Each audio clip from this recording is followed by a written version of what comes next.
The guidance offered by the state health department is not binding. And so it is merely a suggestion based on their interpretation of the law. It just so happens that their interpretation is wrong. Stephen Kent is with the Consumer Choice Center. And 5 on your side's Keely Arthur learns some hosts on the pool sharing app Swimply are being warned to shut down or face consequences. Even though we're dealing with crazy weather and back to school, we still want the option to dip our toes in the pool. And in the state of North Carolina, there's no laws governing backyard pool rentals. But guidance from the Department of Health and Human Services says once you do that, it makes your pool public.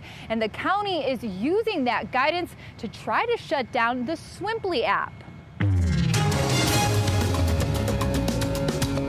Chris Palucci's backyard oasis is a great escape for his family. We do enjoy cooling off back here.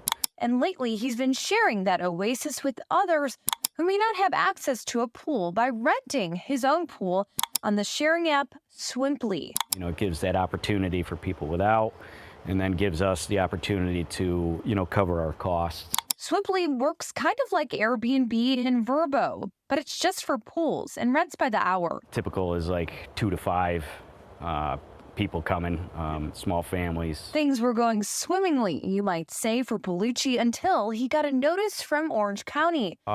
Stop operating a public pool. Orange County's letter said Palucci needed to have a public pool plan review, a commercial-grade pool, and an operational permit from the county to keep operating as a public pool. I was very confused at first when I received the letter. The county was citing guidance from North Carolina's Department of Health and Human Services that says renting only a private pool at a home means the pool is no longer private. Swimply responded to the county citing different guidance from the same agency that says under the Vacation Rental Act, if you rent a home, the pool at the home remains private.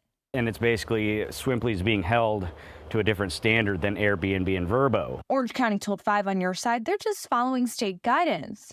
DHHS reiterated their position to us that opening up just a home's pool to the public to rent makes it public. The guidance offered by the state health department is not binding. And so it is merely a suggestion based on their interpretation of the law. It just so happens that their interpretation is wrong. Stephen Kent is with the Consumer Choice Center and has worked on issues involving the sharing economy in North Carolina since Airbnb bursted onto the scene nearly a decade ago. He says there needs to be clear laws addressing Swimply, and that means action by the state legislature. The legislature could clarify the Vacation Rentals Act for North Carolina and offer guidance directly to its various enforcement agencies around the state. We checked with the city of Raleigh, and they tell us they just don't get involved in Swimply rentals. Wake County, on the other hand, says they're going to follow the Department of Health and Human Services guidance,